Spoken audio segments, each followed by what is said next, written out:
Welcome to the Banker Lamp. Please enjoy the video. You start with quick, decisive checks. Inspect the stick for a physical write protect switch and toggle it, then try another port or machine to isolate the problem. Once done, open Command Prompt as administrator so you can run disk part. This tool talks directly to disks and often clears software locks. I'll explain why. The controller or file system can set a read-only flag. Disk part exposes and can clear that flag, giving you write access again. Now you proceed with disk part commands. Type list disk, identify your USB, then select disk X and run attributes disk clear read-only. Make sure to replace X with the correct number. Selecting the wrong disk can damage data. Once done, list volume, select the appropriate volume, and clear any volume-level read-only attributes.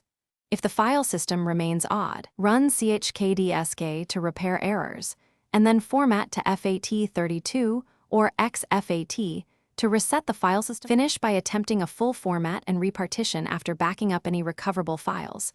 This often removes lingering flags. If the device remains write protected, use the manufacturer's low-level format or dedicated MP tool to reinitialize the USB controller. That's why I said earlier to identify the brand. Once done, test writing files. If problems persist, try on Linux and use DD to overwrite the MBR and partition table.